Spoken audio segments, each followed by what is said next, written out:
Pension అనేది Telugu Desam party అన్న నందమూరి తారక రామారావు గారు మొదటిసారిగా 35 రూపాయలు ఇచ్చారు. దానిని 4000కు పెంచిన ఘనత చంద్రబాబు గారిది.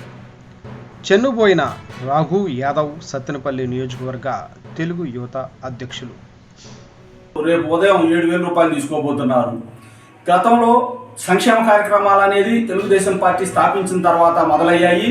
35 రూపాయల పెన్షన్ మొదలుపెట్టిన అన్నగారు నందమూరి తారక రామారావు గారు మొదలుపెట్టారు. దాన్ని చంద్రబాబు నాయుడు గారు ముఖ్యమంత్రి గారు అయిన తర్వాత 75 రూపాయలు చేసినటువంటి పరిస్థితి.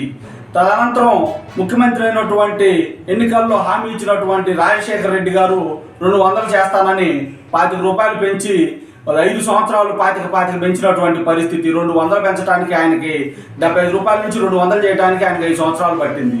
ఒక్కసారిగా 2014లో చంద్రబాబు నాయుడు గారు 1000 రూపాయలు చేసి దాన్ని చరిత్ర సృష్టించారు. ఆ తర్వాత మళ్ళీ కూడా ఇంకొక 1000 పెంచి 2000 రూపాయలు చేసినటువంటి పరిస్థితి. మళ్ళీ జగన్మోహన్ రెడ్డి అధికారంలో రావడానికి హామీ ఇచ్చి 1000 రూపాయలు పెంచడానికి 5 సంవత్సరాలు 250 పెంచినటువంటి పరిస్థితి. దాన్ని ఈరోజు చంద్రబాబు నాయుడు గారు ఒకేసారిగా 1000 రూపాయలు పెంచి 4000 రూపాయలు ఈరోజు పెన్షన్ చేశారు.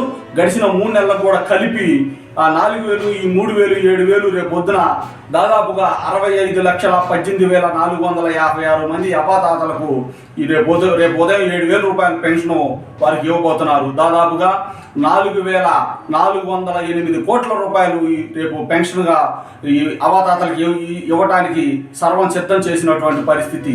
రాష్ట్రంలో ఏదైనా సరే సంక్షేమ కార్యక్రమం మొదలుపెట్టింది తెలుగుదేశం పార్టీ.